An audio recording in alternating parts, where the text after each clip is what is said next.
Good afternoon. We are going to wait a few seconds until the number of participants stabilize. I see that some colleagues are still joining.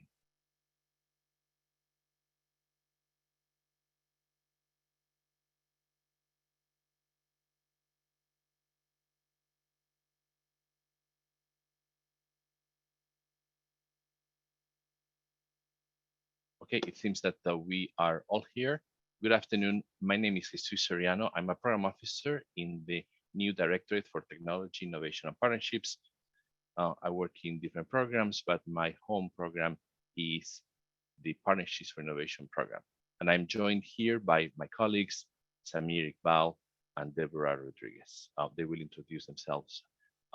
Once we reach their slides, we're going to split our presentation. So we will present to you around 25 slides. We are recording this webinar because it will be broadcasted in our website, and you will be able to download it or watch it from there, and also download the slides. So let us get started. If Samir, if I could go to the first slide. So the PFI program has been around since 2002 at least. And like many programs at NSF, since we are very creative, many of those programs become authorized by Congress. And this is the case as well for PFI. It was authorized by Congress under the American Competes Act of 2010, which is a great source of pride for us. And already at the time, sorry, Samir, could we go back? The reason why Congress authorized this program is they wanted us to expand partnerships that promote innovation, increase the impact of research by developing tools and resources that connect new scientific discoveries to practical uses. And then next slide. A few years back in 2017, under the American Innovation and Competitiveness Act, Congress gave us a mandate. The mandate was to accelerate the translation of research results to societal impact, to promote a sustainable university-based innovation ecosystem, to train faculty and students in technological innovation, and to engage women and other underrepresented groups in innovation. So this is Section 602 of the American Innovation and Competitiveness Act of 2017. Now that we have a directorate, many of these mandates or portions of the mandate are accomplished not only by PFI, but by the new programs that we are launching. And we encourage you to visit the TIP Directorate website to learn more about programs in which you can participate. Next slide. So there have been a few changes in the program, and there will be more changes coming forward. We expect after the summer or towards the end of the year, hopefully we'll be issuing a new solicitation. But just recently in January, we issued a solicitation to start addressing needs that we have identified in the community. The first changes that we made relate to deadlines. We used to have 2 deadlines per year. Now we have 3. So our first deadline under solicitation 23-538 is on May 2nd. Then every first Tuesday in May, every year, you will be able to submit. The second deadline, if you cannot make it in May, will be on September 5th this year. And then again, the first Tuesday, each September, annually thereafter, you will be able to apply. Finally, January 2nd, for those who want to work over the winter holidays, you can submit as well. If not, the following year or any year thereafter, first Tuesday in January. We published a Dear Colleague letter. The number is 23-038 that describes in a very concise manner these and other changes that we are going to present to you today. Next slide. So a very critical change that we incorporated is regarding the NSF lineage requirement. As you may know, for many years, the NSF lineage requirement included either research or the having completed the NSF ICOR Teams program. Currently and moving forward, until we issue a new solicitation, The only lineage requirement that we accept is a research lineage. So basically, any proposal submitted to NSF, to the PFI program, must come or be informed by NSF-supported research results. But it cannot be, if you submit a proposal, you cannot claim lineage from somebody else's work, right? There's a traceability. So basically, it is in the form of an NSF award to the PFI proposal, PI or co-PI. It could be current, an award that was made very recent, or an award that ended no more than 7 years prior to PFI submission. Although this may seem very limiting, I want to remind you that the NSF makes between 11 and 12,000 awards a year. So basically, I estimate that more than 80,000 NSF awards qualify for PFI. And we are technology agnostic, so we accept proposals that come from any field in science or engineering, research or education, funded by NSF. Okay, so think carefully about that traceability. That PFI project is derived from research results obtained by the PI or co-PI from a previously funded NSF award. Next. There are a few exceptions to the NSF lineage. We will reconsider these exceptions moving forward in a new solicitation, but at this time, the following programs do not convey NSF lineage. The first one is any type of I-Corps award, whether it's teams, site, nodes, or hubs. Or any type of I-Corps related training imparted by any federal agency or, let's say, a state agency other than NSF. Currently, research experiences for undergraduates, research experiences for teachers, the GRFE program, any SBIR or STTR award, and most importantly, any prior PFI award do not convey the NSF lineage. And the reason why SBIR, STTR do not convey lineage is because we are a pre-SBIR, pre-STTR program. Our job is to, or our goal is to help non-for-profit and academic institutions to de-risk their technology at a really, really early stage. So this work will inform either the creation of a startup that then could apply for SBI or STTR, or the licensing of this technology to a larger corporation under an open innovation model, or basically stopping the project. Next slide. So under the American Innovation and Competitiveness Act, the eligible organizations that applied to PFI were set. So this is a decision by Congress, basically. Let me explain which type of organizations can apply to PFI. The first, classically at NSF, academic and research US institutions. That includes universities and, very importantly, 2- and 4-year colleges, including community colleges. They have to be accredited in the States, have a campus in the States as well. I want to emphasize that 2-year colleges, community colleges, principally undergraduate institutions are welcome and encouraged to apply to PFI. This is just not for institutions that have master's and PhD programs. If you are not in an academic institution, you can also apply if you belong to a public or non-for-profit, non-academic institution located in the United States that is directly associated with technology transfer activities. Now, in that law, the American Innovation and Competitiveness Act, Congress did not define technology transfer activities. So it's up to you to make a case of why your public or non-for-profit institution engages in technology transfer. So for instance, an economic development agency is eligible to apply.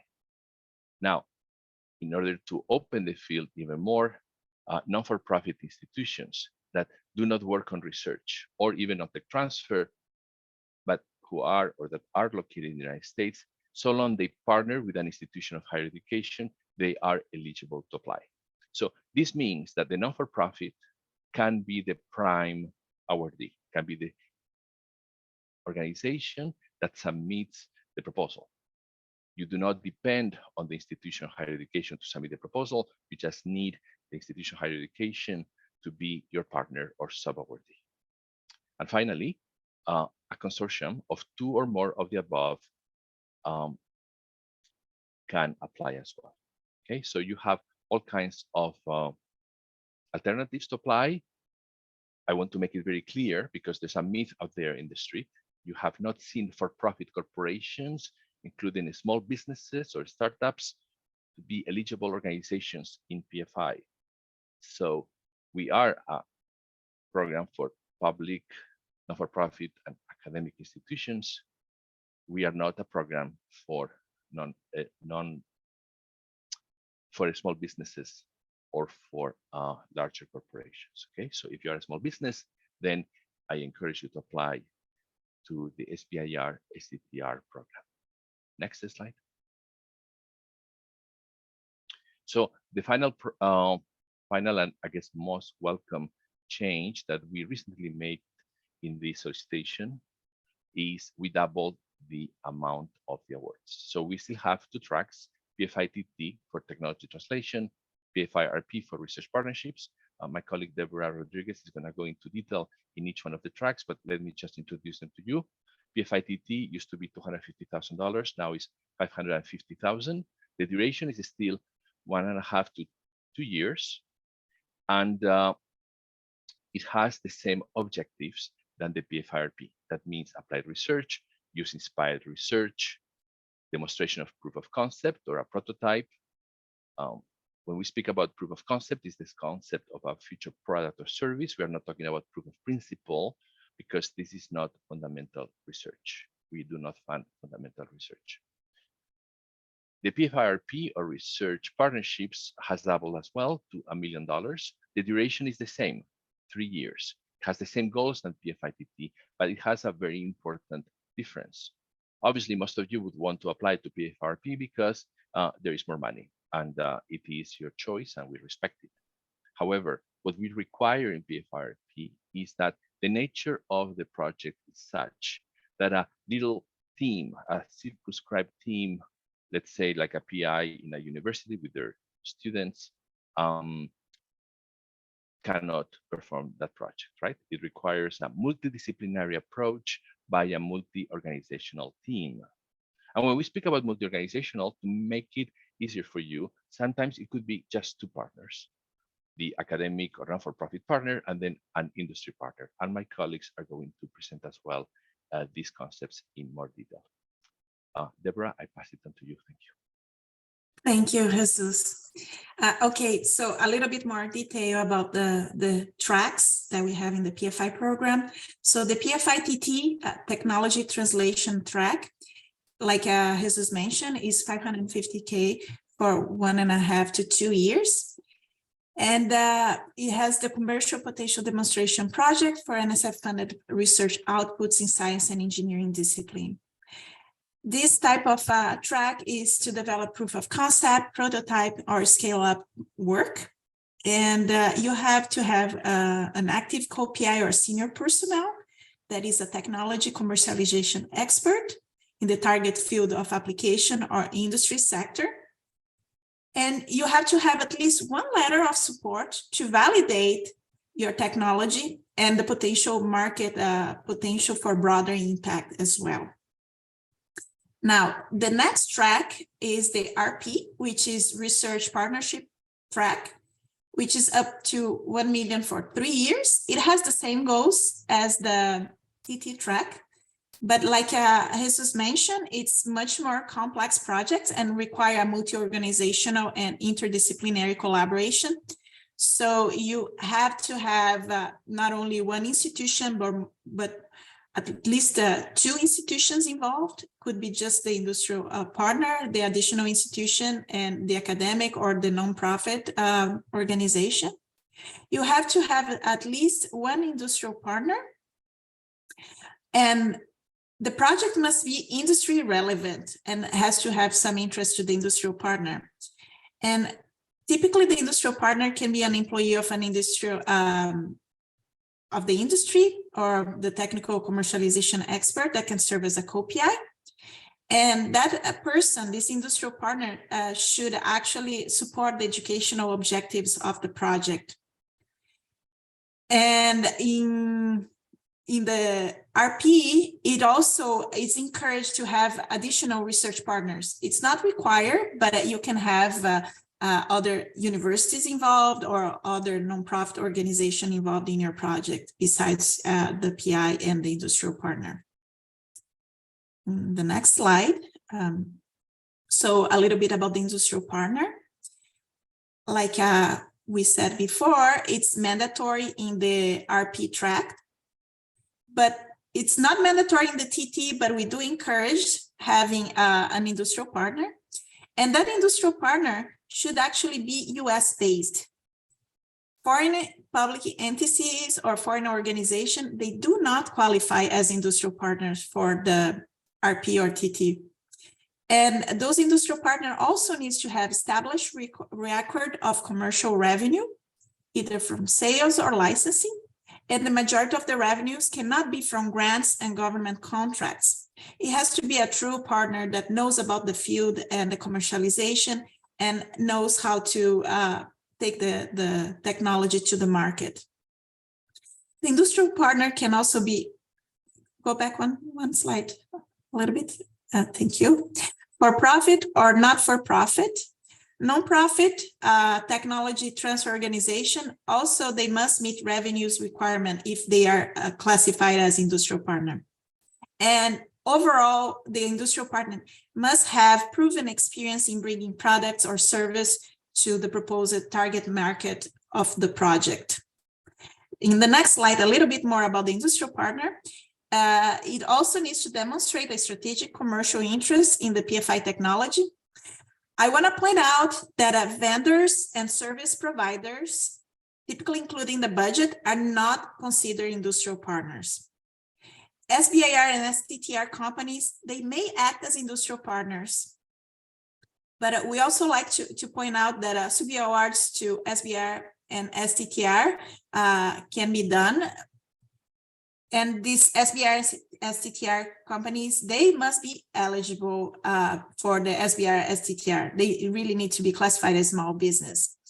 And they must not be owned or controlled by the proposed institution or team. And the super awards are not intended to complement or circumvent SBIR and STTR awards. So if the project has already is to be led by the SBIR STTR, should actually be submitted to, not to PFI, but to the SBIR STTR program. Next slide.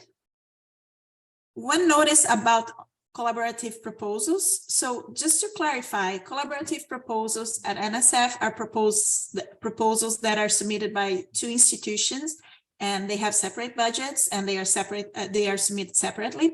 In the case of PFI, we do not accept those collaborative proposals. And those collaborative proposals are what we encourage is actually sub-awards. So instead of submitting collaborative proposals, we encourage sub-awards. Next. So there are some limitations on the number of proposals submitted per organization. In the case of TTs, we do not have any limits, but we do have for RP one per deadline.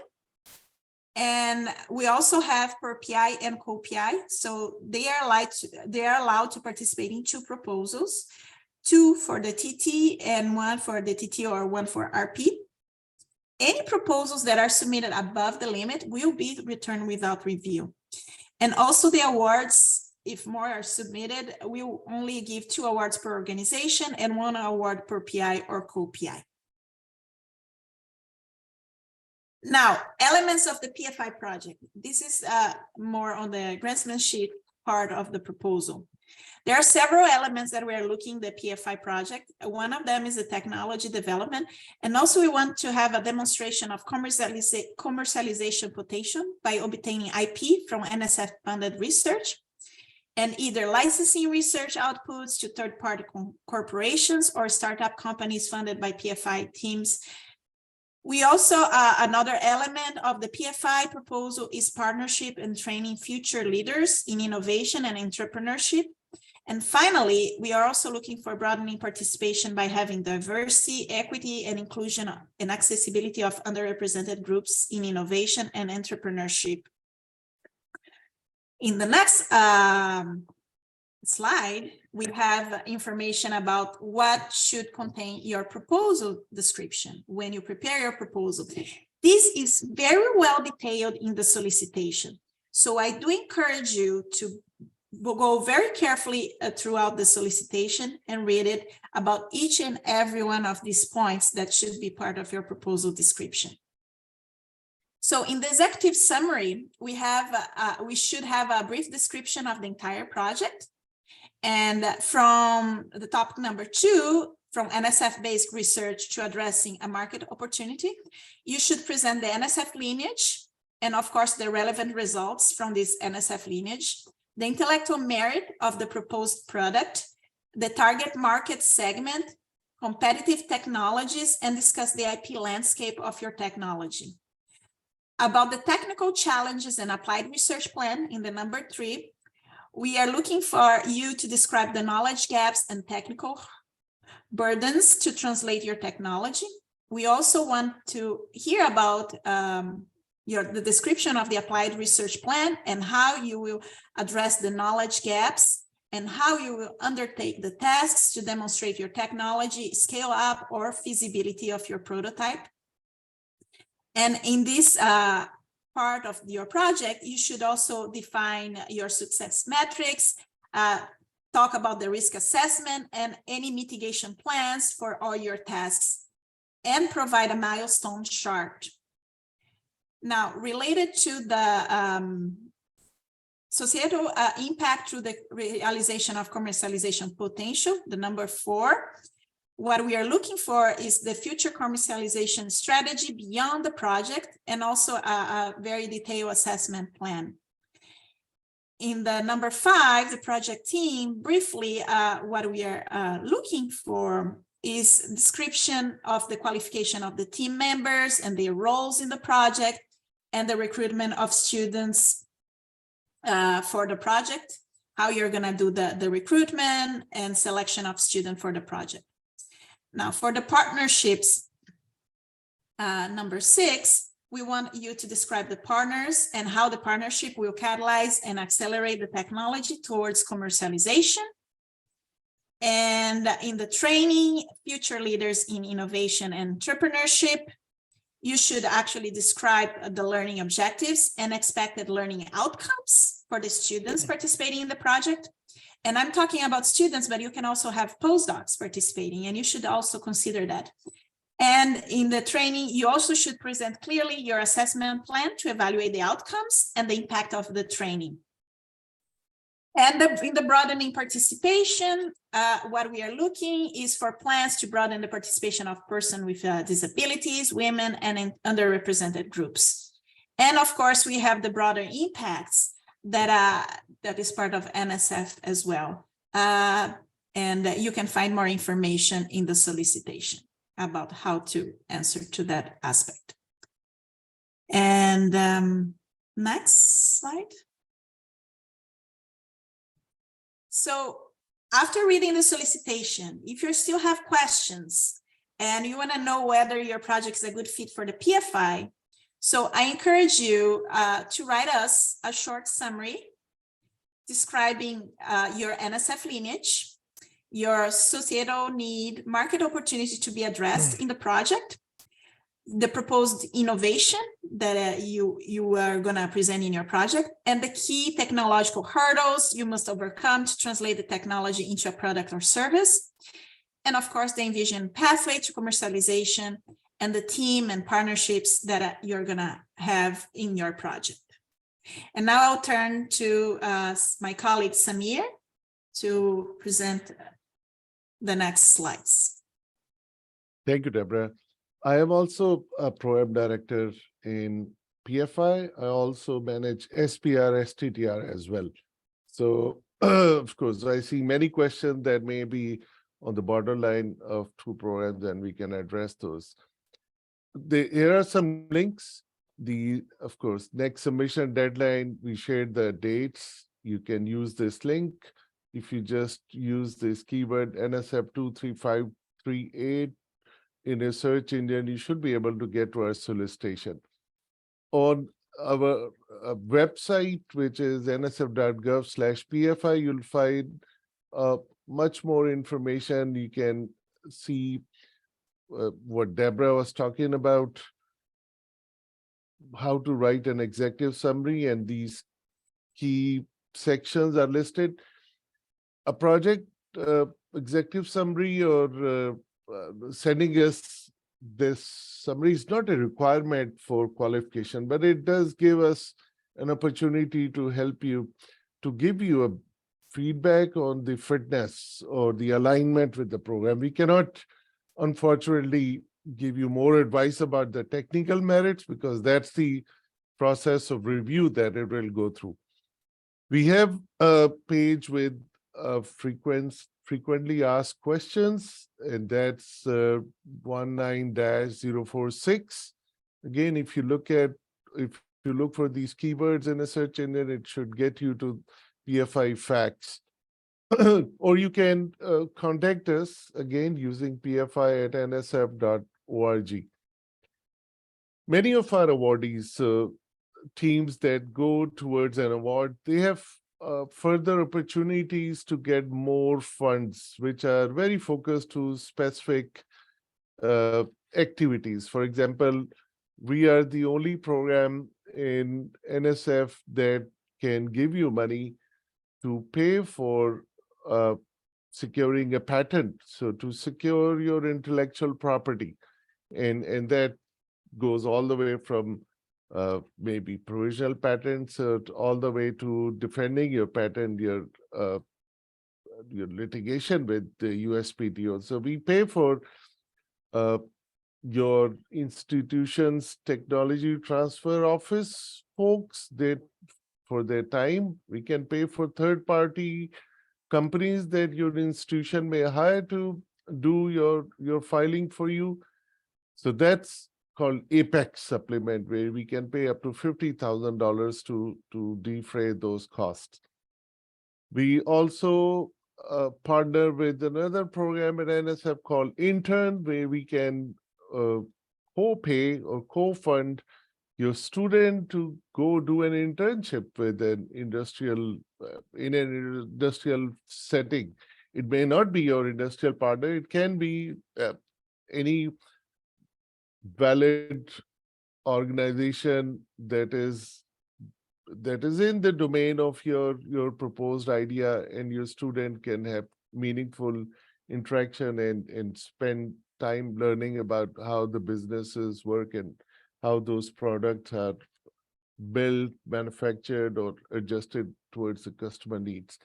And we can pay up to $55,000 towards that. Like other NSF programs, we also fund RU supplements to where you can bring 2 undergrad students, and we can pay $8,000 for each student, means up to $16,000 for undergrad engagement in your research. We also participate in many other supplement opportunities like VRS, which is for veterans, Goli Space, research experience for teachers, and many more. So please, this is once your proposal gets awarded and you become awardee, then you can have access to these funds. So at that stage, you should be able to talk to the program director and talk about it. Now, we do not have any priority areas, but we do have some topics or some partnerships that we have built over years with other programs or with very focused areas. So, for example, CHIPS and Science Act, we all know the Congress passed that late last year. So it has done 10 key technology areas, and we are very interested to receive grants in those areas, which include AI, high performance computing, semiconductors, computing hardware and software, quantum information, science and technology, robotics, disaster prevention or mitigation, communication technologies, biotech, data-related technologies, energy and industrial efficiency-related technologies, material science, including composite materials. So those are 10 key technology areas. And if you look up on NSF website, you can read more about that. So we are very interested on those encouraged topics. Again, as Jesus and Deborah said, we are technology agnostic. We do not, our program is not focused on one technology over the other, but there are some areas where we have developed partnerships or where we are really looking forward to have proposal in those areas. So I'll talk about MCA and biodesign next slide, but just to touch on blockchain technology just a little bit, we have a dear colleague letter on that, so which is focused on the distributed ledger where data is contained in distributed and it's stored across multiple nodes. We are interested in the technology which is used to operate the networks which underline the cryptocurrency market. So more focused on the development of new tools and applications on blockchain technology, because that requires a lot of research on exploring, especially in collaboration with people from different domains.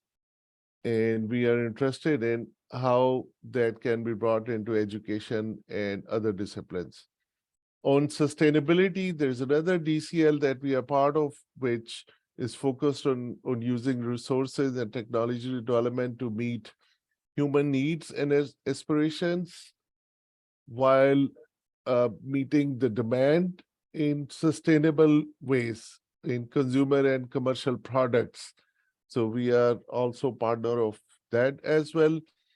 On a couple of those, especially biodesign, which is a recent one. So we are looking for early stage transdisciplinary collaboration of two or more investigators in bio and engineering sciences, where we are interested in hypotheses about the functioning of living things and creating an iterative process that can generate feedback between the workflow of foundational and use-inspired research to come up with a device with a machine algorithm or a workflow towards an actual practical problem. We are also interested in, under this biodesign DCL, to look for prototypes that are based on these activities to have a bigger societal and economic impact. On the MCA, which is Mid-Career Advancement Program, we also partner to that. When you apply for MCA, you follow MCA guidelines, but there is a specific bent to it, which is, for us, we are interested in looking how would you make a case on, of course, the constraints.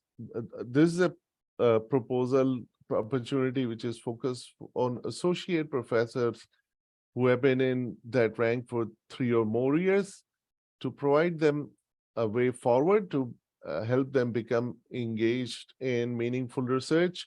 So if you apply for MCA and you are interested in PFI to look at that, then you have to have a focus on user-inspired research there as well. So user-inspired translation research, in case of your MCA that comes to PFI, we want to see, again, training on entrepreneurship, on leadership for the team, student, postdoc, PIs, and create partnerships that can help both sides. So the team and the industrial partners or folks who would be ready to help the team come up or improve on their technology, as well as provide training opportunities for them. And this, the window for submission is from 1st of February to 1st of March every year. In MCA program, we are looking for folks who may have become dormant in the research because there's too much service component in their work going on, too much teaching. So and that's why it's focused on associate professors who have been in the rank for 3 or more years. And MCA gives an opportunity to get some research dollars and create opportunities for doing meaningful research and jump starting their career towards research and move on. And very interesting part is that NSF under MCA can provide 6.5 months of buyout money for your salary to take dedicated focus time to focus on research, as well as 100K in direct costs for research and training.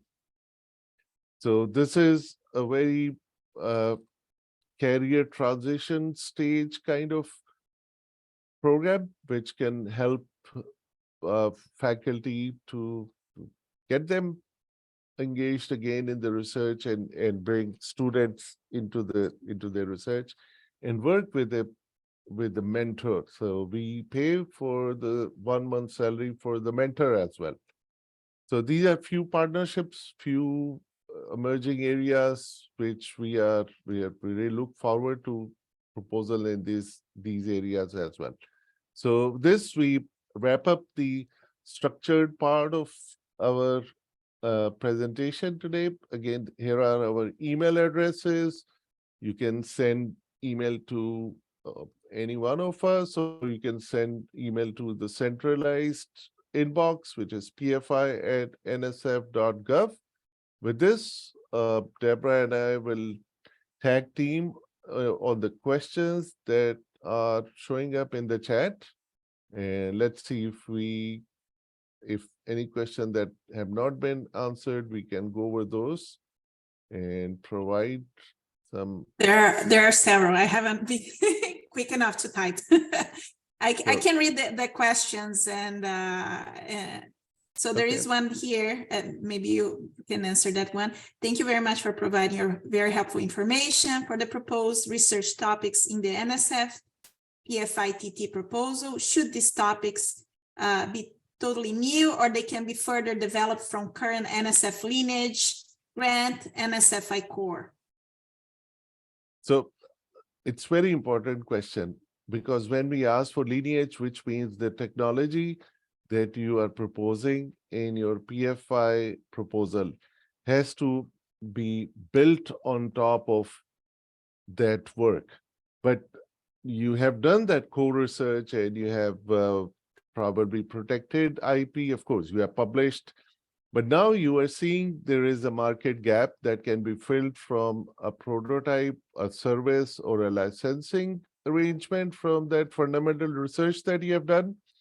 This is where that work you will take towards translation. The work which was done in your fundamental core NSF funded work is now being taken towards that market opportunity. And hence, these 6 titles or headings that you can write us in an executive summary, and that's something that will be expanded into the whole proposal, where you would make a case of the basic research that has been done and how is that now going to be translated towards a market opportunity. So yes, it is built on top of that, but it is now a version of that work which is going towards a prototype or a service app.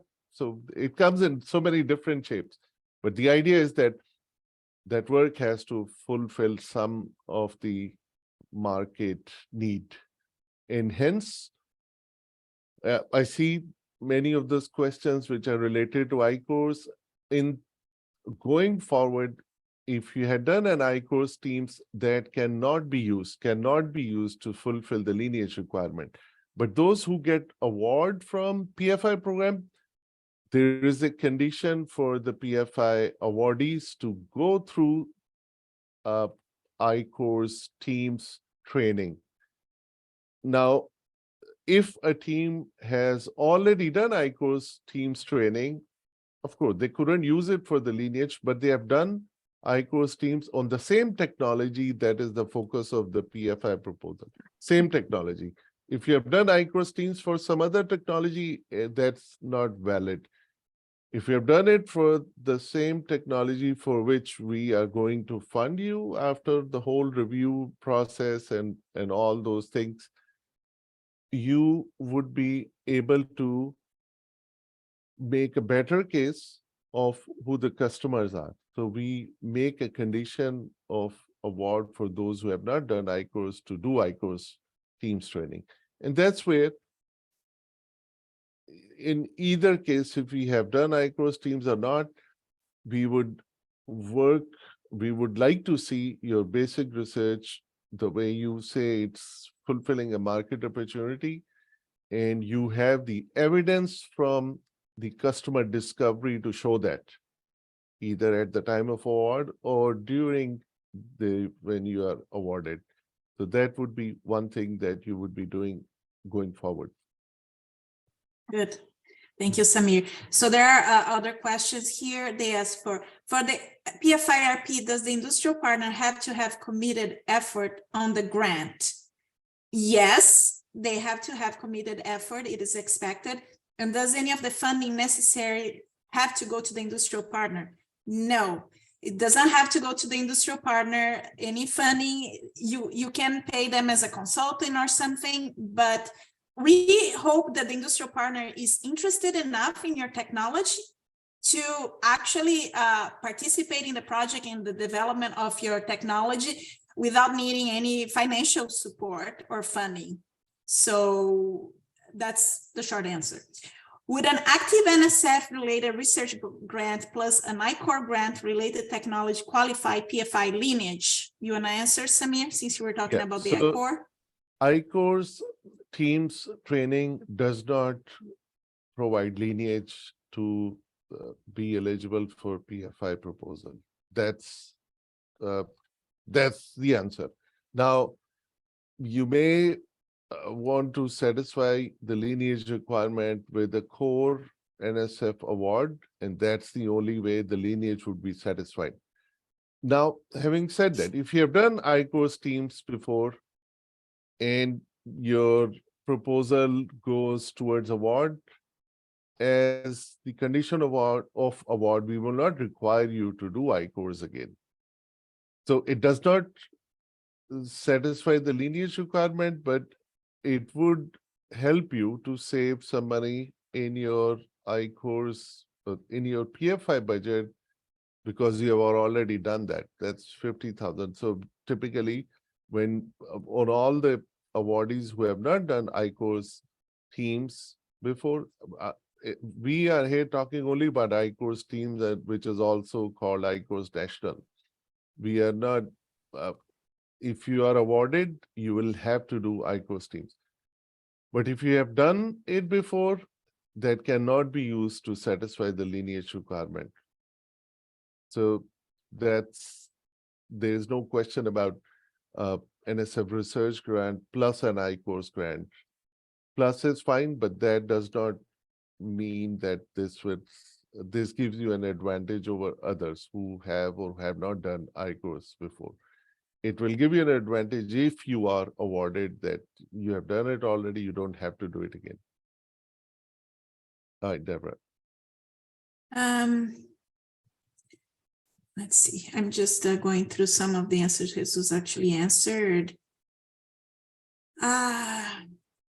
It's okay if we can repeat those from writing to. And I wanted some clarification on the NSF lineage requirements. Our team has gone through the I-Core program, but we do not have any other NSF lineage grant.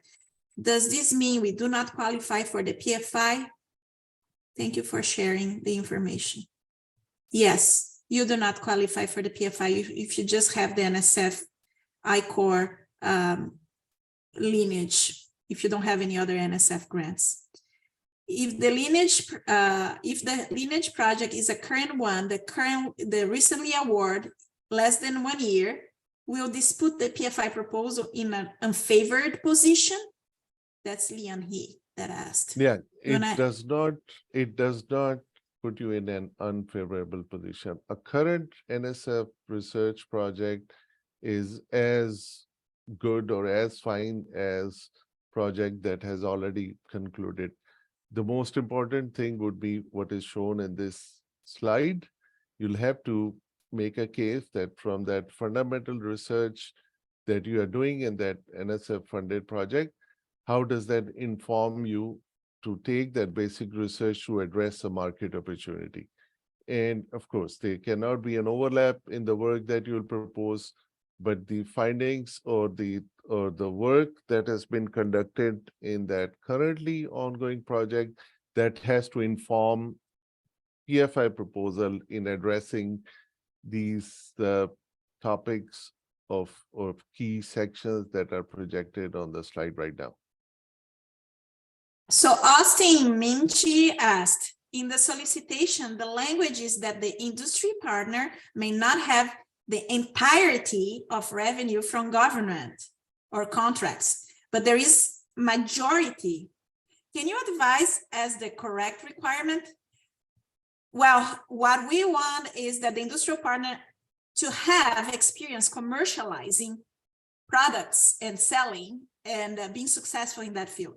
So they need to show that they have revenue coming from actually real commercialization of their product and showing that they are successful doing the commercialization. So if they only have government contracts like SBIR, STTR funding, they are not necessarily good partners because they might not have experience commercializing. And a good partner is somebody that has experience commercializing the technology and will take your technology to the market to achieve commercialization. There is another question, Samir, maybe you want to answer. I might be misunderstanding a few things with the lineage requirement. Where does a startup fit in with PFI, if at all? This is from David Rodrigues. Right. So there's one straight thing about eligible organizations is important that, let me bring up that slide. So a nonprofit business is not eligible to apply for PFI grant. That's one thing straightforward. Now, a startup or a small business can be partnered to an academic PI or a PI from these three or combination of these three institutions. And that PI works with, for the industrial partner works with a small business or with a startup. So there are a few requirements. The PI should not have any interest or should not co-own or the PI institution should not have any financial interest in that startup or that business. Number two, now to have a meaningful learning for the team, we want that partner business to be commercially successful, not in itself struggling to become commercially viable, because they have to be a source of learning and source of technology development for the team. So that's where we have to understand the spirit of why and how the business or industrial partners are going to help the team, which comes from these institutions or a combination of these institutions. So that's straightforward. A for-profit business is not eligible to apply for PFI. And other situations, if they want to partner with a PI, we generally call academic PI, but those can be from these three organizations. they need to have a source of training and learning and input in their technology development for that partner business. So if that's satisfied, that makes a good team.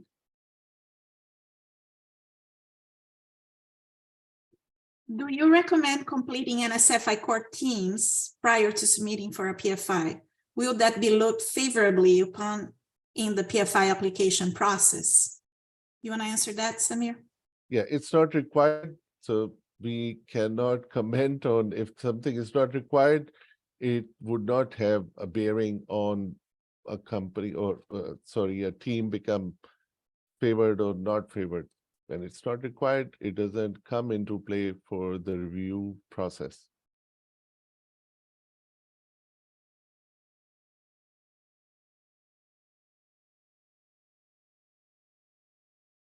Does this mean that the NI-Core National NSF grant qualifies for lineage?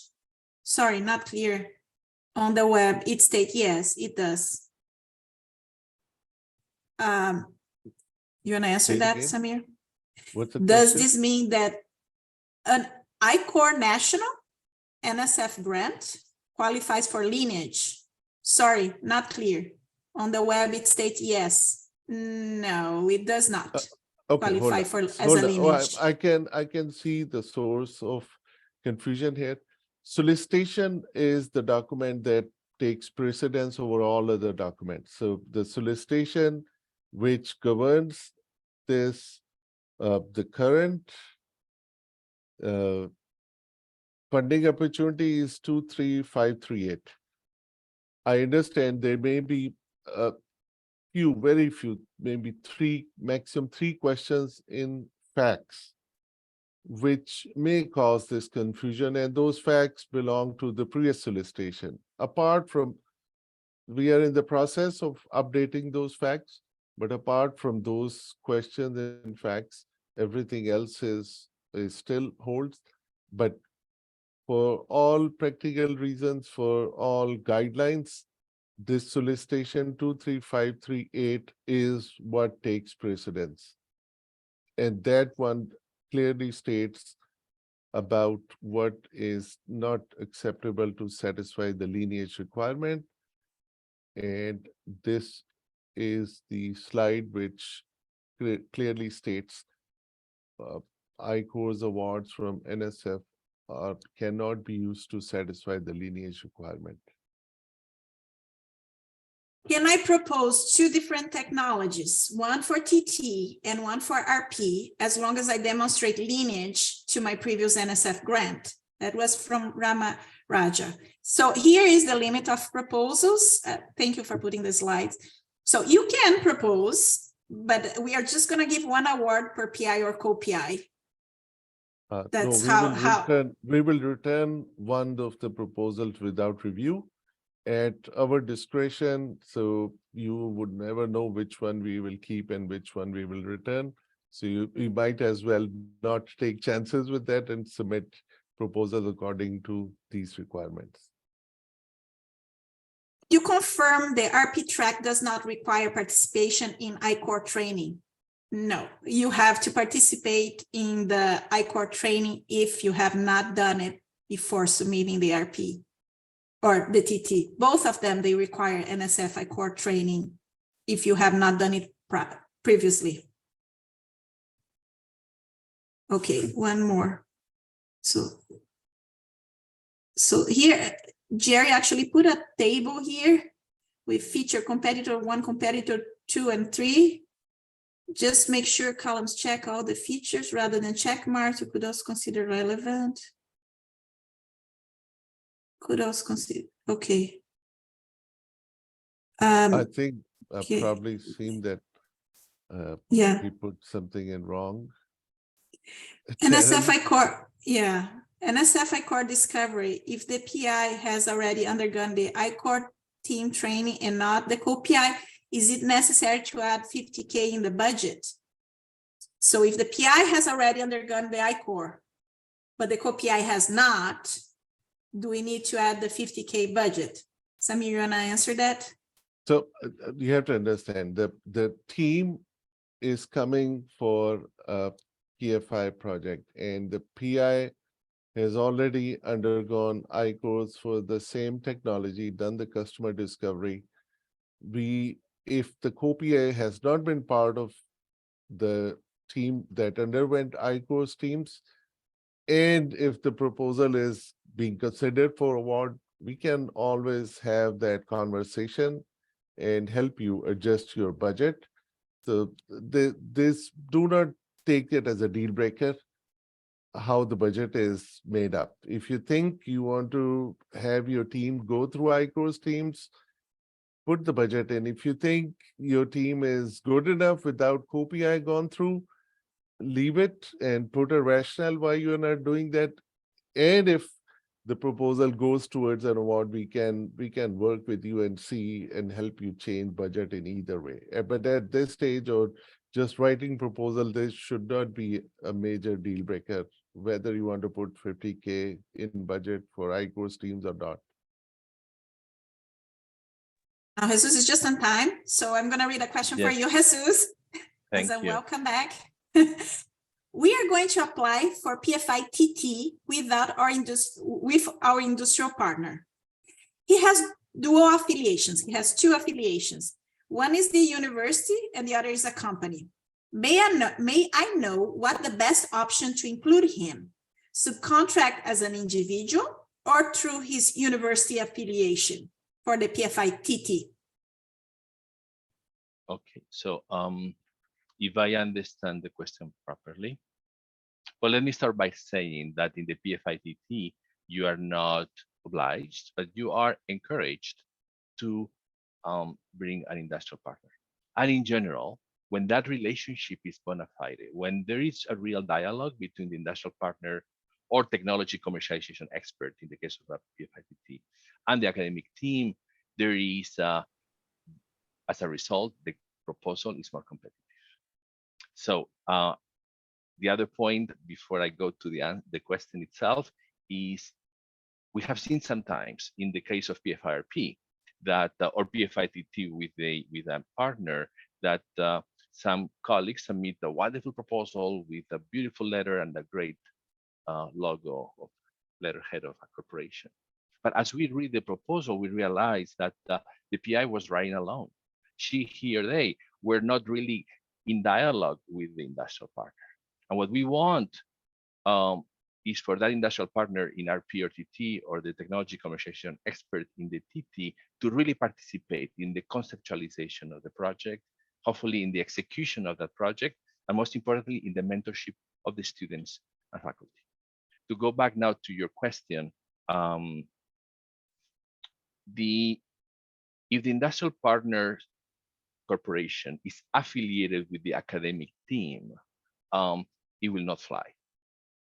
Okay, so one thing is that the industrial partner representative be a co-PI or senior personnel, as we ask. The other thing is that an academic member of the team has a corporation or is affiliated with a corporation, and then they bring that corporation as an industrial partner. That will not fly because we need a arm's length transactional relationship with a third party. You cannot be your own industrial partner because that partner, the fact that you even bring the partner into the project is a third party market validation of the ideas you're trying to develop. Sorry, I wanted to pack a lot of concepts there, which are important for you to write really good proposals. Are specific limits or requirements for partners on the budget? Samir, you want to answer that? So it comes in many flavors. So, but the bottom line is, if for RP you have an industrial partner which is SPR, STTR eligible, and they have their major source of revenue from sales of products or services or licensing, having satisfied all those requirements, PFI funds are not meant for major source of income for the businesses. We take a very close look on the justification for giving money to a business who should be making money from sales of products, services, or licensing. And they are just helping out this team on helping them on development of their technology and their training. So that is all that they should budget. That's has to be very minimal. It cannot be major source of income for that business or for that industrial partner. Apart from that, there is no specific limit. There is, and we would not let a company that is not SBR, STTR eligible to get any money. As stated before, if a company is service provider that is already taking money to provide some services or sell things, they cannot be industrial partner anyways.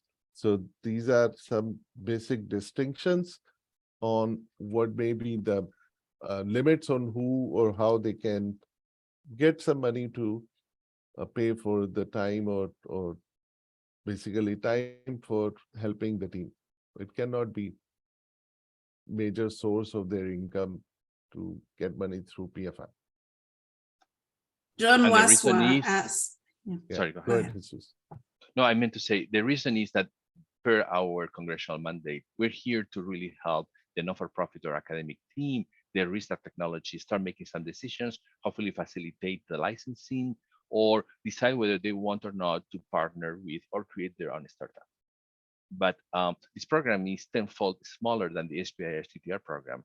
And if you measure it compared to the overall SBIR STTR program, we're talking about billions of dollars versus 30 million. So it is not our mission to fund for profit corporations. Actually, we are not authorized because of the eligibility, except that if you're a vendor or we carve out this pilot that may end soon, where SBIR STTR eligible small business may obtain a modest sub-award.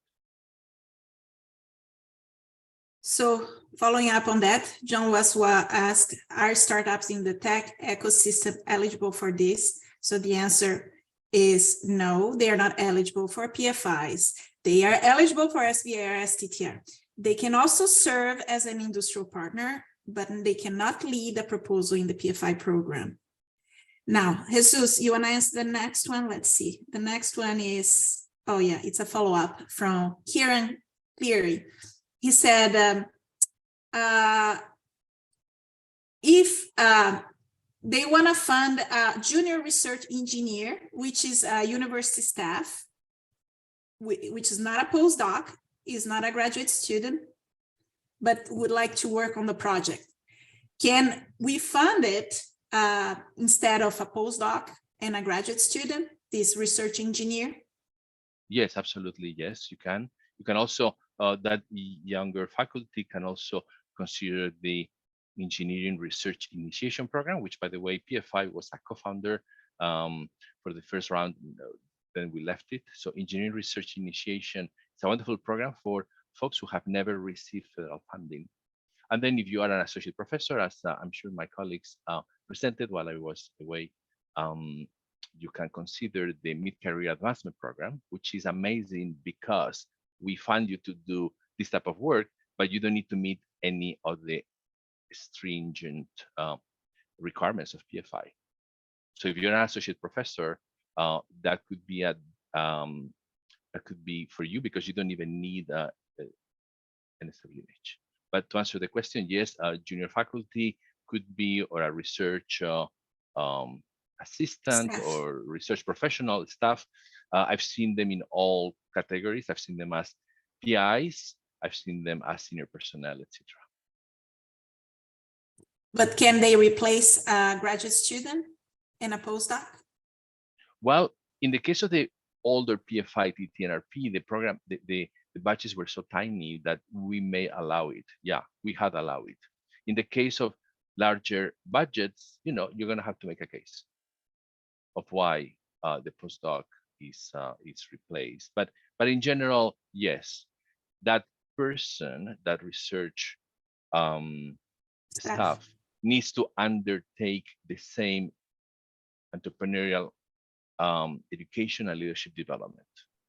Okay, so it is not that your mindset should not be, okay, I'm going to apply for this, and I put this person who is a highly functional technical member of my team to just execute. That person needs to make a career choice, and that career choice would be, if possible, to engage later in the commercialization of the project, or at least to learn about entrepreneurship. Mia, you want to answer the next one? Paul Ranke asked, may I ask you, does advanced smart manufacturing automation fit into the list of topics in PFI? So Advanced smart manufacturing. Yeah, without going into technical areas specifically, everything that's funded by NSF, everything that has been funded by NSF, you can apply using that proposal for PFI. So that's more of a blanket statement here than just talking about your specific technology. So it should, yeah, we would be very happy to have a proposal in advanced smart manufacturing automation.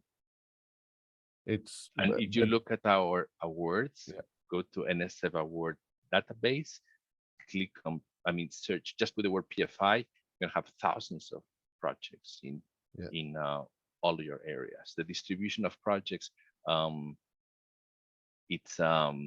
shows that all of you are welcome, except if you are, you should be funded by NIH or DoD or DOE. So as long as you satisfy the requirements shown on this slide, should be happy to have your proposal in PFI.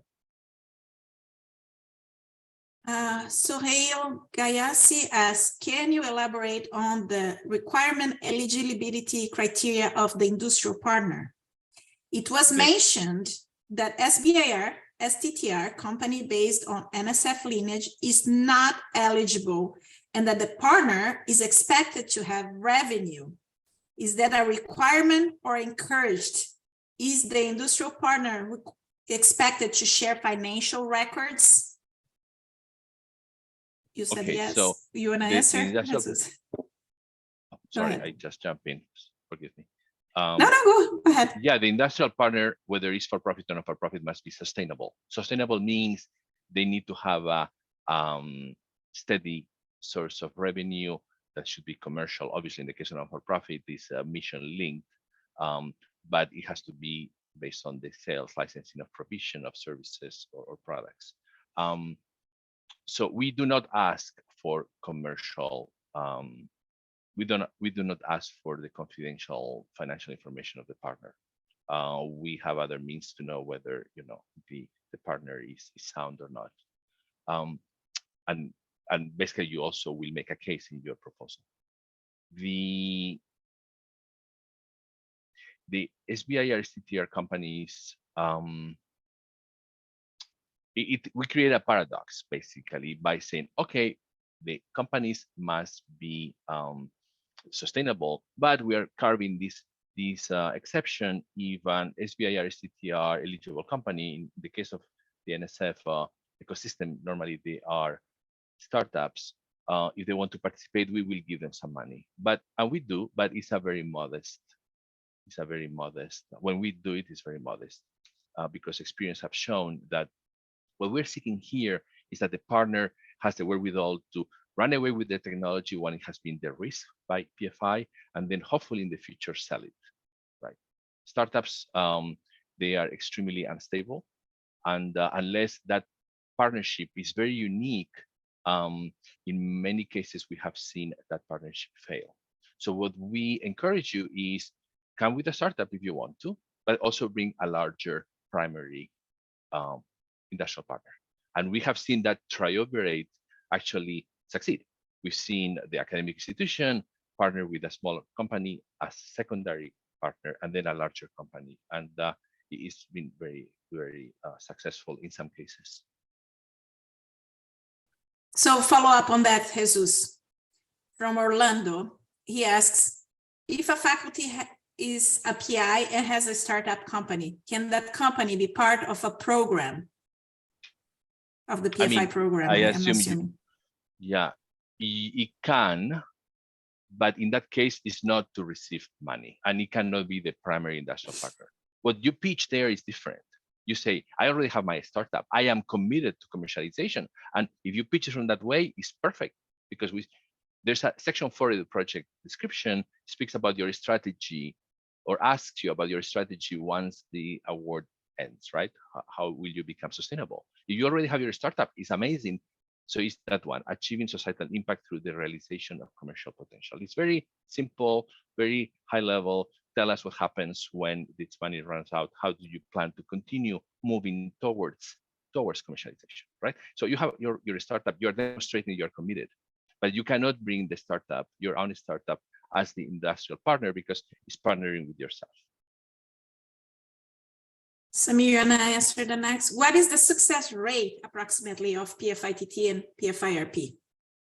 So we are not authorized to share this data, but we are, you have to understand two things. One is that the folks who are writing proposal to PFI are best of the best, which means they already have won NSF awards, and now you're using that lineage. So they already, those who have once been successful in getting, so it's very competitive. That's number one. Number two, our success rate, you cannot compare with other directorates or other areas, because we have diverse portfolio of technologies. We have, we are mandated by Congress to serve diverse backgrounds, diverse parts of the country, but our success rate is no different, not very different than the rest of the NSF. So these are few things that you have to understand about the competition here, about what is the focus of our authorization, that we have to address all technology areas, the whole country, all 50 states. And so at the end of the day, it's not very different than the rest of the country. I'll answer the next one. If a PI has a collaborator from a company outside the US, which is providing resources, can that company be part of an NSF-funded project if they do not receive funding and they provide resources?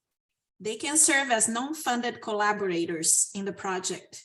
But if they are not in US, yes, they can be as a collaborator, but non-funded collaborator, yes.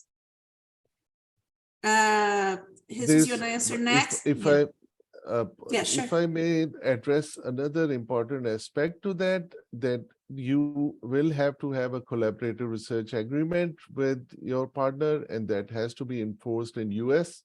So those, you have to make sure all those wrinkles are ironed for that partner who's based outside of US. Even if they don't get money, the intellectual property has to stay in US, has to stay with you, the what we call academic PI, but who can come from all these eligible organizations. So we are here to strengthen US folks. Jesus, you want to answer next one? Yes. It's from Dennis Lucarelli. Our company is pre-revenue and interested in partnering with a university group that develop proof of concept technology in an NSF program. In the pre-revenue case, we should apply to PFITT or RP. Would the small company us be considered the technology commercialization expert? It's a very good question. First, if you are a startup company, when you say us, you cannot apply by yourself to this program. You cannot. We sound nasty, but this program is not for startups. Okay. Now you can serve as an industrial partner, except that since you are pre-revenue, etc., you're going to be competing with projects whose industrial partner, if they go for the PFIRP, tend to be more established organizations that are basically contributing not necessarily money, but some expertise, and obviously the promise that they will commercialize the technology later.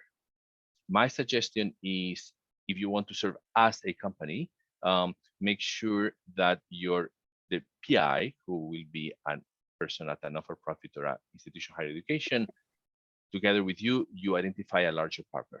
Okay, so you meet that industrial partnership requirement, and you go for the $1 million deal. Now, companies, startups tend to be very tiny, right? So you may decide to serve as technology commercialization expert. You can serve as a consultant, for instance, if you cannot be senior personnel, because some universities have a hard time registering folks who are not in their environment. So you could serve as a consultant or as a vendor or senior personnel, and contribute your expertise, and go for a PFI-TT where an industrial partner is not required. There, the advantage is that you are in the thick of the project. You are contributing your expertise. Hopefully, also your expertise includes commercialization. And then you are able to shape that project. So later, you license it into your startup. And by the way, I don't know if my colleagues spoke about Apex. Should you be awarded by PFI, we'll give you $50,000 later for patenting expenses, which is pretty cool. Samir, you wanna answer the last one before you go? Sure. Can you estimate the time commitment for a new PI to do the I-Core program? So I-Core's teams program runs 7 weeks, and it's very engaging, very hands-on program. You can look at their website, but yeah, 7 weeks of very close commitment for the whole team, not just the PI. But so 3 people, the PI, which is called the technology lead, TL, student or postdoc, which is called entrepreneurial lead, called EL, and industrial mentor. They can be another co-TL and co-EL. So depending on your makeup, 3 or 5 people, they have to dedicate 7 weeks of training in I-Core's teams. That's at a minimum. And you can look at I-Core's team's website solicitation, and they break down a lot of activities at very high level. But it's a very hands-on, very engaging program. But it's not full time during those 7 weeks. It's not full time. Yeah, you have it's a few not days. every day. Yeah, right. Yeah, right. If in the beginning you have 2-3 days for the initial training. At the end you have some time as well for the lessons learned, and then in the middle you can dedicate a few hours a week. And it can be, well, now it's only virtual, so you don't need to travel if you don't wish, which is good news as well, because we will still fund it with $50,000. Most of that money, you will not be using it. And then you will call us to say, hey, can I use it for something else? And normally the answer is yes. Okay. All right, I'm gonna jump Bang out face. for another meeting. Yeah. Okay. Sure. Thank you, Samir. Thank you, Samir. Bang Fake Sang asked, are we allowed to purchase any equipment from the industrial partner? Does that make them classify as a vendor, service provider, and ineligible to serve as an industrial partner? It's an interesting question. So, like in any or most projects at NSF, you can subcontract to a vendor, right? Or if it's a single person, to a consultant. If you need to buy something, you will buy it from a corporation. Calling the vendor an industrial partner cannot be, right? You need to bring a separate one. The other thing is, well, if your industrial partner is selling you things, well, what is their reason to be in that project? That you're buying things from them, or that they are really committed to your technology? In the budget, in this program, like in most programs at NSF, cost sharing is forbidden, meaning to say you cannot put in the project, okay, instrument X, $100,000 paid by this corporation. No, it doesn't work that way, right? Everything in the budget is paid by NSF. So, but the question that the panel will ask, and we'll ask ourselves as program officers, is the industrial partner that interested that they need to sell the instrument to this institution, where under a collaborative research agreement, if we are going for a PFI RP, you have to contractually agree that you're going to do research together, right? And then you will have some language there about what the intellectual property deal will be in the future, although you don't need a licensing deal. So we will be looking at commitment and the relationship of that industrial partner with the academic or nonprofit institution.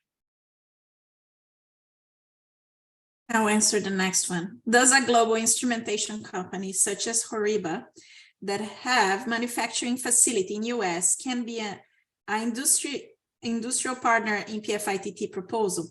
Yes, absolutely. As long as it's in their headquarters here in US, that it's involved on your program. Next one, Daniel Smiley. Jesus, you want to answer this one? Mm-hmm. Could work done in PFI-TT plausibly evolve into a good candidate for a PFI-RP as a spin-off products and partners are identified? Yes, except that why don't you go for the PFI-RP already? It's not as serious, it's a parallel. But I understand if you don't have a partner at this time, you just go for the $500,000 deal, and you with your students and a business expert, a technology commercialization expert, go ahead and do it. Yeah, there could be a case for coming later. We have, it's not rare, it's not common, but it's not rare that we give a second PFI to a project, but you have to make a very strong case, and you cannot use the former PFI as the lineage. You have to provide the former NSF lineage as lineage. Okay, so you will have there you're competing with yourself. You need to demonstrate what you have done in the first PFI. Why do you still need a second? What are the complications that prevent you from going SBIR, STTR with a small business, or licensing the technology, right? So you make that case for high risk, high impact, you may get funded. Who knows? It's not extremely common, but it's not rare either. John Waswa asked, is the program meant for US citizens alone? No. US institutions, yes, but not US citizens necessarily. The PI doesn't have to be a US citizen. The company will have to be a US-based company, but students involved in the project doesn't have to be a US citizen. So as long as the institution is in US-based soil, then you're fine. We do not make. Yeah. Well, I just want to say, we do not make immigration or this type of eligibility determinations. An award doesn't go to the person, an award goes to the institution on behalf of that person, right? So you could be not, you could be maybe a permanent resident or have another type of agreement that or status that enables, let's say, your university to hire you. If the university has hired you, then it means you can. You're qualified for PI, then you can submit your PFI proposal. Same thing for the students. We have many foreign students, and as my colleagues may have told you, we to further the entrepreneurial education and the technology transfer, we often give supplements in the form of the intern supplement, which enables which enables foreign students to benefit from this traineeship for $55,000. So there is one question from Timmy Waba. It seems that Dr. Iqbal, that you are saying that industrial partner has to be a medium, larger partner. Not necessarily. It has to be a company that has revenue, some sort of revenue that is not only funded by federal funding or government, that that have other business and they get money from outside, basically. Anything you want to add, Jesus, about that? No, it's correct. I mean, I could give a lecture about how did we arrive to this point for 20 years, but I don't want to bother anyone. Okay, you can ask the next. You can answer the next one. Naveen asked, question about industrial partner. We want to use a commercial semiconductor foundry service, IM Photonics, as the industrial partner. However, the foundry service is managed by SUNY Polytechnic Educational Institution. Are they eligible to be the industrial partner? We plan to transition the technology to their commercial foundry service. Do they have It's a great question. Well, let me start by saying that many of those foundry services are not located in the United States, so you better make sure that your foundry partner is in the United States, because then you get into all kinds of issues with licensing, export, etc. So you don't want to go there. So rule number one, make sure that when this type of semiconductor foundry should be in the United States. The second is it's very interesting. It appears that the foundry service, the first part of the question, indicates that it's a service provider to you. However, to the extent that the foundry will incorporate and then sell the technology that you are developing, then it should work. Another possibility would be, it appears that the foundry service has a parent owner, right? Maybe the parent owner should be the partner, the industrial partner. We should not go into too much confidential detail. My suggestion is send an email to pfi@nsf.gov, and any of us, Samir, Deborah, or Jesus, will answer your question. So make sure you don't ask confidential, you don't disclose anything confidential in these public webinars. Answer the next one. Vikasha Saikia asked, to satisfy the lineage requirement, which previous NSF programs help, if not I-Core? Well, we put a list of what is not allowed. So anything else, any NSF grant from any directorate, any actually research, fundamental research that you are doing and you got funded, qualifies as a lineage, except for the RU, the RET, the NSF I-Cores type of grants, and any graduate research fellowship grant that they do not qualify, but all the other funding that you can get through NSF, ERCs, you can still submit regular NSF proposals. Yeah, Jesus, anything else you want to add? There are hundreds of programs and thousands of proposals. We only limit 5. And by the way, when it comes to fellowships, it's only the GRFP. Since this proposal was written or rewritten a few years back, there are many more postdoctoral fellowships at NSF, right? So those apply. It's just that the GRFP is written in there. In the future, most likely it will go away. So we will accept GRFPs, but any other postdoctoral fellowship will qualify. Wei Young is asked, is the 50K IP patent support grant outside of PFI proposal budget limit as a supplement POS award or inside the PFI budget limit? If it is a supplement, should it be described in the proposal or not? You can describe in the proposal, but it is a supplement. We have what's called Apex. Apex, after you receive your grant, you can apply for this supplement to request for that. You can say that you have plans as part of your IP future plans that you will be applying for it. It's totally okay to describe. Anything else you want to add? Well, you do not include it in the budget of your proposal. Yeah, do not request Deborah the money. Says, incorporate it in your comment, in your. There's a little IP section. There's also section 4 of the project description about your future plans. You can talk about Apex if you want to. So, Jesus, you want to answer the next one?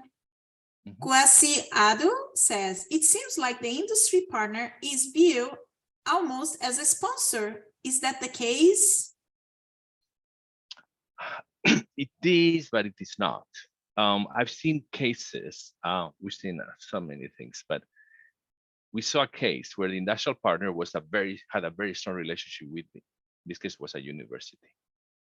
And when we asked for the collaborative research agreement, we realized that the whole PFI project they were asking was for the government to fund the corporate sponsor research, meaning to say, it was a quasi-commercial relationship within the non-for-profit boundaries of a university. So this very large corporation was funding amazing research at the university, almost on a for-service basis, right?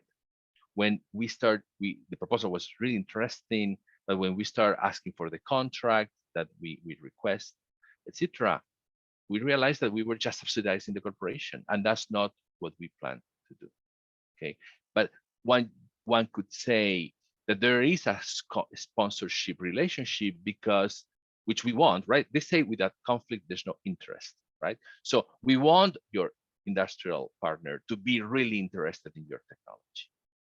And we are ready to fund your technology, so the industrial partner will take it. But we are not here to fund the industrial partner through you. Okay, that is a difference. Send us an email with more confidential information if my answer was not clear. I'll answer the next one. Ping Shong Wang asks, for the senior personnel or co-PI, PFITT, who brings technology commercialization experience, do we need to provide any document to certify such experience? Well, it is actually in the solicitation in the PAPPG, the information that the documentations that is needed for the senior personnel and co-PI. But just to summarize, to show there, you also should describe in the project the partnerships and who they are, their roles, and their what they are going to be doing in the project and their experience. Documents, additional documents that needs to be done is the biosketch. Sometimes senior personnel, the PAPGs, they ask sometimes for current and pending, conflict of interest, some additional documents sometimes, but for the PI for sure, if it's a co-PI, you need those information as well. But I encourage you to read carefully the solicitation and the PAPPG about the documentation. Jesus, you want to add anything else? Well, you made a very good point by speaking about the biosketch, right? So NSF was created, and 99% of it functions towards fundamental research and education in science and engineering. So, well, now we have the TIP directorate, so it has a transformative effect of NSF, but the biosketch is designed for an academic or scholarly individual. A biosketch is not a good method for a commercialization expert who is a master in their industry, but who has not spent their life publishing. But unfortunately, so unfortunately, the biosketch for such a person may look weak because that person is not an academic. So what you need to do is, as Deborah said, in the proposal itself, there's a section for the team, and there also a section for the partnership. There is where your industrial partner representative or the technology commercialization expert in the PFI TT, that's where you're going to demonstrate and share their experience, right? Because we don't need that business person to have academic background. We just want them to have an industrial background and marketing and product development. That's what we're looking for. Okay, so you're going to have to, if that person is a senior personnel, they will have to put a biosketch. Know that the biosketch will not make them look good because it's designed for academics, basically. So make sure that you write the description of this industrial expert, in this team section and in the partnership section. Very good question. Yes, for PFIRP, in reference to the sub-awards, can the research partner receive sub-awards, or do they have to be included as consultant? The research partners, if they are co-PIs, they can be sub-awards. And sometimes industrial partners, they are not listed as a co-PI, but they can be consultants in that case. A consultant is an individual. A sub-award will be given to an institution. So a consultant goes under line G3 of the budget. A sub-award goes line G5.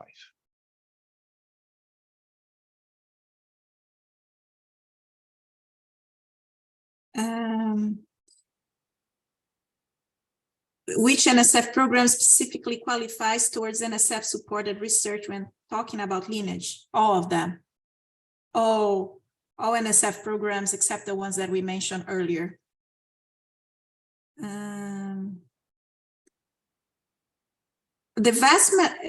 Maybe you can answer the next one. Kenneth Marcus. The vast majority of PIs are full-time academicians who are running their own NSF-funded basic research program. What is the time? Oh, we already answered that. The time commitment for the I-Core. And the reason we are asking you to do I-Core if you haven't done it yet is because PFI is an iterative process. The customer discovery informs your bench work, and the bench work, the data that you have, preliminary data, your NSF lineage, and then whatever you design will continue to inform what type of customer discovery you run. Customer discovery that you learn with I-Core is not a passport, it's a tool, it's a reflex. So next time you say, oh, should I do this? Well, you're gonna get on the phone, you will not be shy anymore. You will already know how to call these people in companies or potential customers and ask the questions properly. So it is during those 7 weeks you have to invest some time, but you have a year to do it, and it is really worth it. It's transformational. I went through all the questions, I believe. If I miss any and you want to raise your hand and ask out loud, just raise your hand and we will unmute you. To confirm, it's not necessary for IP to have funding. So you don't need the industrial partner. Industrial partner. Yeah. No. I was confused. No. Yeah. Actually, no. The industrial partner should not have funding unless they are SPIR, STTR eligible small business. Any more questions? Oh, we have one raising hand. Okay, you can unmute yourself. Oops. Yeah, hello. I have a question. So if you have a PFI RP, is it enough to have one institution where the PI has industrial partner, or it has to be multiple institutions? I think you may have answered this already. Do you want to answer, Deborah? Or do you want me to? Sorry, I was typing. I didn't hear. I apologize. So I apologize. If I understand, Dr. Tomov, Yes. if I understand your question properly, is it about PFIRP and about the number of partners in a multi-organizational team? Yes, exactly. And okay, so we have seen multi-organizational teams in the PFIRP of 2 members, the industrial partner and the university, and they function well. And some of them are very successful if the relationship is truthful. Some of them are really successful. I mean, we found some really cool stuff, but we found that also proposals that look very good on paper, and then they have failed because the relationship was not there. We have seen combinations, for instance, of 2 universities, a national lab, a startup, and a large corporation. Or I mean, we've seen all kinds of combinations. It is not what you present to us that in order to make yourself look good. It's what your project needs, and we are very good at writing your proposal and determining whether you wrote a federal exam, pass it, or whether you engage in a strategic planning exercise and then a tactical planning exercise that you present to us. If you present it to us in that way, you could then present it to an investor in the future. That's the successful proposal that normally gets funded with us. Not the one that is written to please NSF, the one that is written to address the needs of your project. Yes. Thank you. Yeah, that sounds good. Thank you. I think Austin has a question. Go ahead. Yeah, thanks. Can you comment on any special requirements or considerations for national labs as partners? Because in some cases, funding cannot go to them, but they would provide materials, for instance. You want me to answer? As you wish. Go ahead. You want me to well, do it? they can participate as research collaborators, but we cannot fund them because as the PAPPG, we are not allowed to fund the national labs. So they can provide resources. They can be a collaborator in the project. They can be research partners, even if they are not funded. Okay, so we can include them as research partners if it's a core contribution from them, and just there's no funding. There's no funding for them, but it's they make great partners because many of them are looking for people like you, and they will open their facilities and their expertise to you. They make fantastic partners. Thank but you. we don't pay them. Eduardo. Yes, good afternoon. Great job, by the way. We have, the proposal that I'm putting together, we have a company, a small company here in the United States, but they have a subsidiary that's European, and we're working with them. Should I list them as a research partner, even though we are working, because we're working with both of them, but it seems like there's different tasks that it's happening in the two sites. So I'm kind of schizophrenic on understanding how I would list them as either as collaborators or as partners or what. Well, the parent company is the small business in the United States. That's your partner. You need to disclose the international relation, which is not prevented so long the money is not spent in the United States. That's very important. Also, we don't have. What you need to do is ensure, maybe it will be through the collaborative research agreement, but also maybe talk in the proposal about how will you deal with intellectual property issues, because we are using taxpayer dollars to support innovation in the country. We are not, I don't want to sound chauvinistic, but we are not using taxpayer dollars to support innovation in another country, right? So disclose that relationship and be truthful, and there's no need to panic. Just say things as they are, and you should be okay. And make sure that you mention what's the relationship with your IP, your intellectual property related to the technology. That's an important thing too. I hope it helps. Okay, Orlando, you wanna? Can you hear me? Yes. Okay, I've been working developing what we call low-cost ultra nanocrystalline diamond coating that is the best biocompatible material. And we have been doing, since 2018, clinical trials in a clinic in Mexico, implanted dental implants coated with the UNCD that shows that we eliminate all the corrosion and failure or dental implants that fail in the first 4 to 5 years, 15% worldwide. And now we are ready to do the development of the industrial process to coat up to 300 dental implants in our MPCVD system. But for that, we need to do a 1 to 2 year development to develop the process that will allow us to put this into the market. Is this a suitable thing? And if we did clinical trial in Mexico, is that acceptable or not? So clinical trials are not acceptable. And clinical trials in Mexico, it's not because it's Mexico, it's because it's abroad, it's not acceptable either. Okay, so the money has to be spent in the United States or its territories. No, that I understand. We are going to do all the work in here, but if we did to prove the concept outside. Well, if you want to do a clinical trial on your own money or your investors' money anywhere you want, that's your business. Just make sure that whatever work you do abroad can be used for FDA approval later here. Yeah. But we do not fund clinical work at all. Now, okay. You're talking about process development. Well, if the process development is technically risky, if it's just not, tinkering and engineering process that already exists, if it's really a new modality for process development or for future manufacturing, it may be very interesting. We don't know. So my suggestion is submit a proposal and then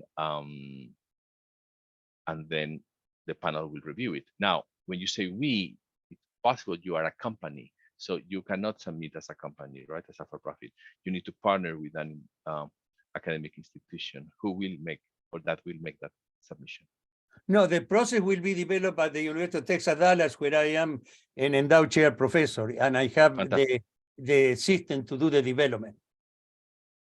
So Very good. here's what we suggest. Send us the white paper. Okay. You have the abstract summary, and in the solicitation there are some guidelines of what you should include in the paper, so we can actually give you a better feedback on the fit of your project. And that should be 1 or 2 pages at the most? One page, yeah. One page? Yeah, one page, yeah, one pager, maximum 2. Yeah. Okay, thank you. Sure. Any other questions?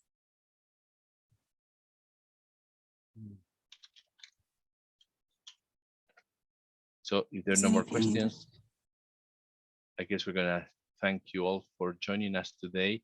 And thank you especially to Deborah for manning the microphone and keeping us all in productive.